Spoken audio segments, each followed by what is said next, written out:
Assalamualaikum warahmatullahi wabarakatuh. Semangat pagi anak-anak semuanya. Hari ini kita kembali lagi dalam pembelajaran tema 3, subtema 2 pembelajaran 5 di halaman 73. Pentingnya makanan sehat.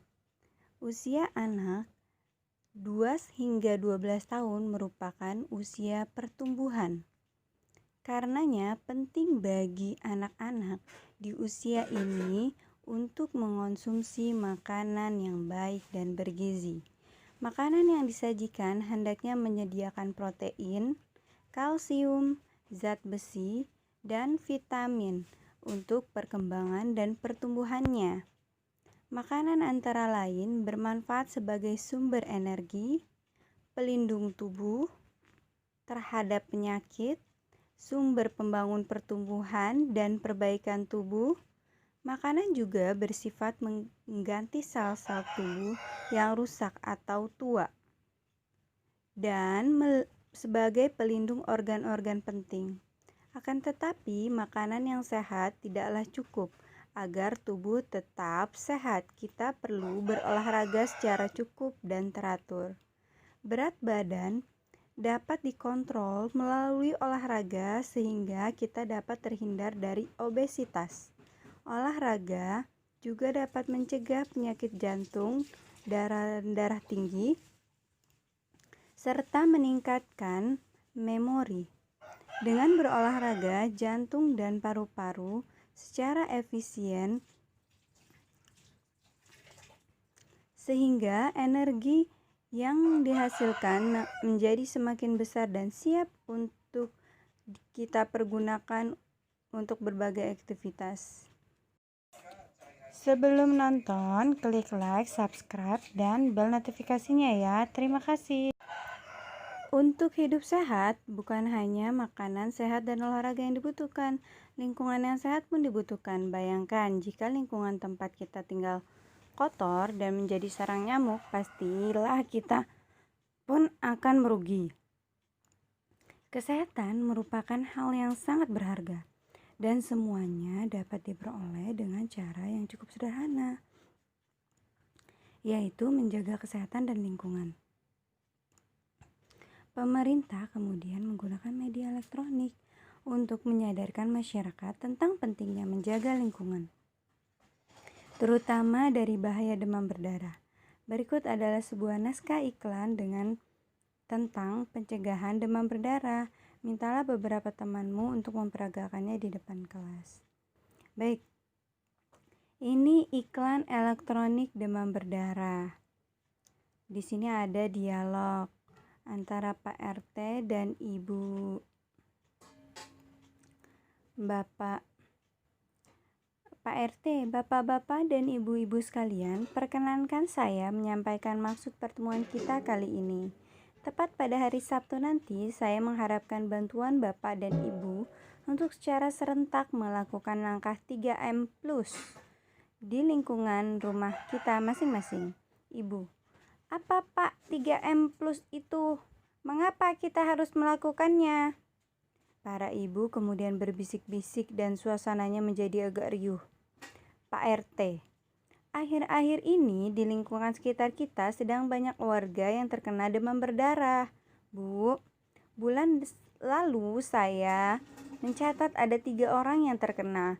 Penyebabnya adalah nyamuk dan nyamuk itu menyukai tempat yang kotor. Oleh karenanya diperlukan langkah 3M+ untuk mengatasinya.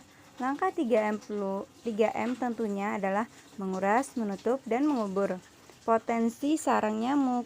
Ditambah plus karena diperlukan upaya kita secara pribadi untuk mengatasinya seperti memakai lotion anti nyamuk, kelambu di tempat tidur, menggunakan obat penyemprot nyamuk baik yang alami atau buatan dan lain-lain. Ibu, oh begitu. Pak RT kami siap Pak. Bapak, baik Pak, akan segera kami laksanakan. Para ibu membantu dengan cara menyediakan makanan ringan saja ya. Hahaha. Semua orang tertawa. Tentukan kata-kata kunci yang terdapat dalam iklan di atas ya. Tugas Ananda yang pertama itu halaman 74 ya, temukan kata-kata kunci. Oke, selanjutnya setelah kamu menuliskan kata-kata kunci, di sini ada peta pikiran lagi, yaitu penyebab gangguan sistem pencernaan di halaman 75 ya. Di sini penyebabnya apa aja sih dari keseluruhan gangguan atau penyakit pencernaan? Pertama apa? Ya, yang pertama makan tidak teratur, menunda makan, terus ketika makan menjadi terlalu kenyang. Jadi nggak boleh kelebihan, nggak boleh kekurangan ya. Jadi harusnya pas, proporsional ya. Seperti yang kemarin diterangkan di waktu acara seminar parenting ya. Jadi piringku itu minimal ada 3 warna, maksudnya ada 3, ada nasinya, ada sayurnya, sama lauk pauknya. Misalkan nasi, tahu, sama sayur, kayak gitu ya, minimal 3. Jadi supaya makanan tersebut sehat, makanan tersebut cukup untuk memenuhi angka kebutuhan gizi kita, kayak gitu ya. Dan ditambah lagi yang bagus itu 4 sehat 5 sempurna ya. Selanjutnya di sini nanti Ananda kerjakan ya, ini penyebab gangguan sistem pencernaan. Di sini ada 5, 1 sudah terisi, Ananda tinggal tambahkan 4 lagi ya. Baik, selanjutnya di sini ada tugas selanjutnya nih ya, halaman 76 atau di sini halaman 76 penyebab. Nah, ada beberapa penyebab gangguan sistem pencernaan disebabkan oleh beberapa penyebab di atas. Kita sudah membahas mengenai beberapa gangguan. Coba kita mengulas kembali beberapa gangguan sistem pencernaan tersebut. Nih, dari definisinya, gejala, cara pencegahan dan penyembuhannya. Kolera, diare. Jadi Ananda untuk halaman 76 ini jawabnya pakai voice note ya, tidak ditulis. Yang ditulis hanya halaman 75, halaman 74 dan halaman 75. Untuk halaman 76 jawabnya pakai voice note. Jadi perkenalkan diri dulu. Setelah itu sebutkan nama, kelas, sekolah, kemudian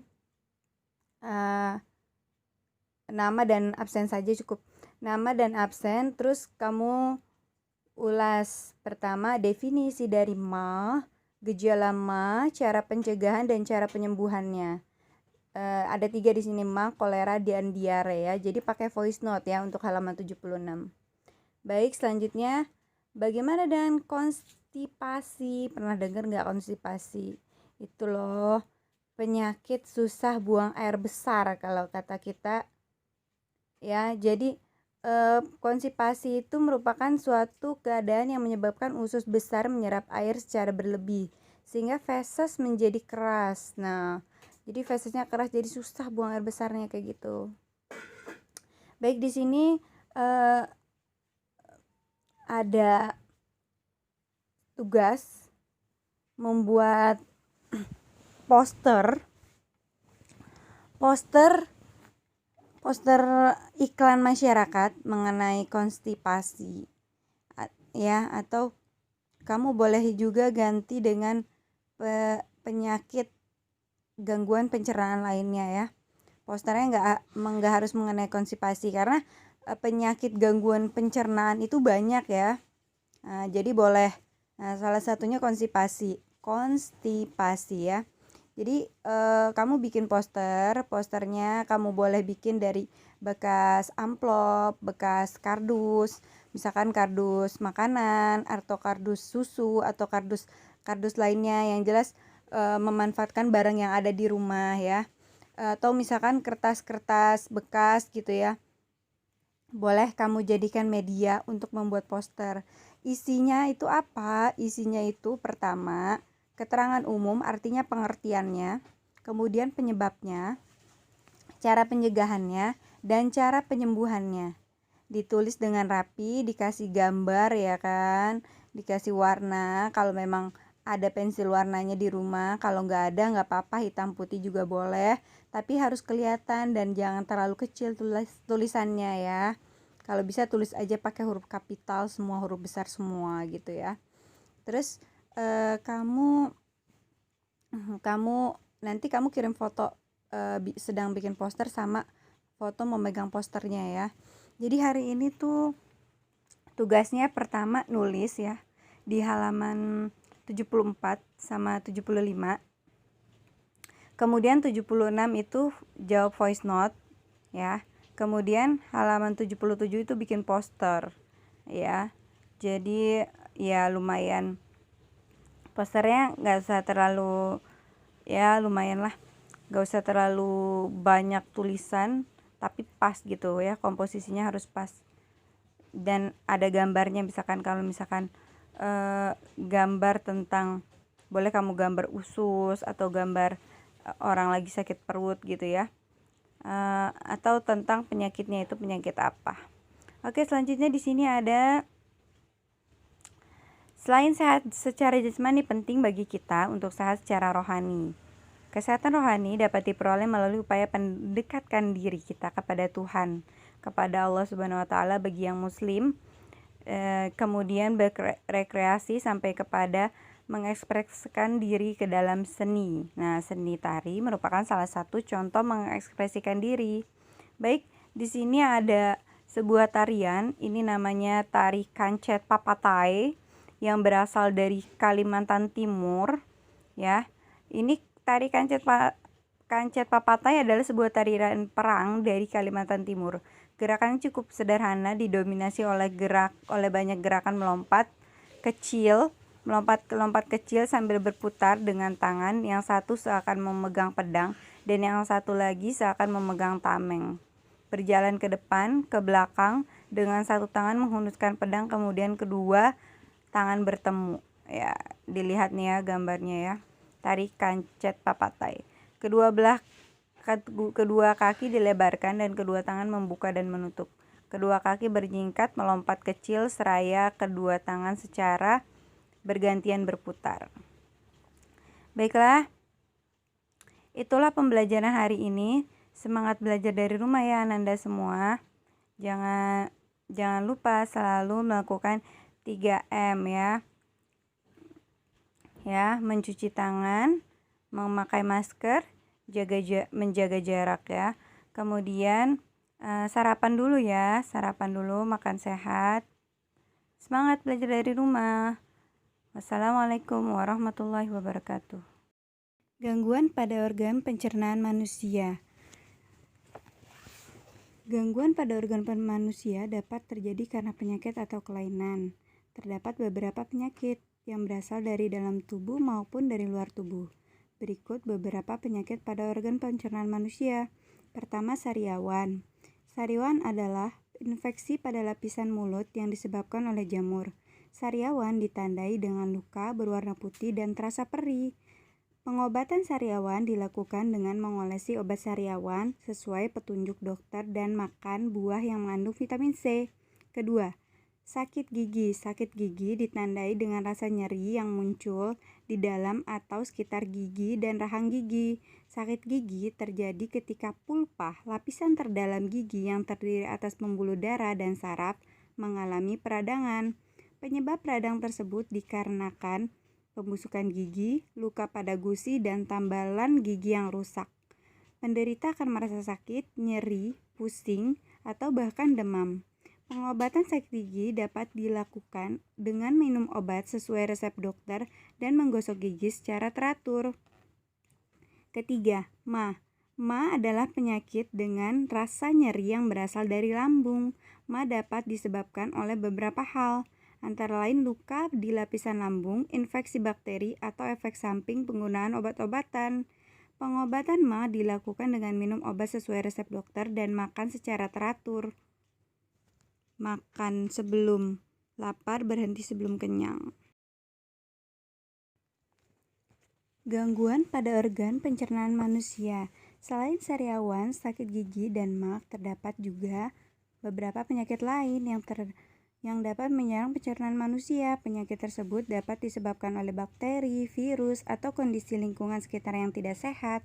Berikut beberapa penyakit yang menyerang organ pencernaan dan cara pengobatannya. Pertama, sembelit atau nama lainnya konstipasi. Sembelit adalah kondisi sulit buang air besar.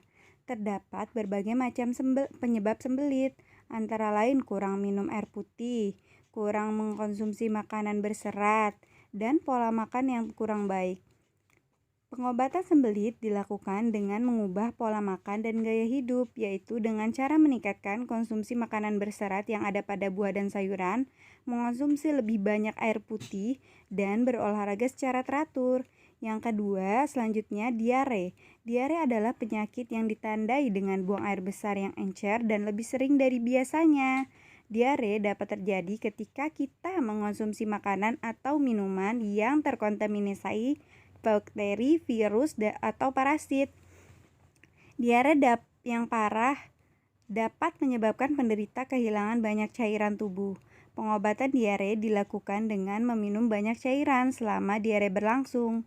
Pemberian oralit juga dapat diberikan untuk menghindari dehidrasi atau kehilangan cairan tubuh. Jika diare berlanjut, minum obat sesuai resep dokter. Selanjutnya, apendisitis atau nama lainnya usus buntu. Apendisitis adalah pembekakan atau peradangan usus buntu. Penyebab penyakit ini belum diketahui secara pasti, tetapi diperkirakan karena tersumbatnya pangkal usus buntu oleh kotoran atau karena kelenjar getah bening yang membengkak akibat infeksi. Penderita mengalami gejala antara lain nyeri pada perut sebelah kanan yang menjadi sakit saat ditekan perut kembung, hilang nafsu makan, meriang, dan mual. Pengobatan apendisitis adalah melalui operasi pengangkatan usus buntu. Baik, itu penjelasannya bisa dipakai untuk mengerjakan poster salah satunya ya. Terima kasih sudah menonton Agita Kurnias Channel.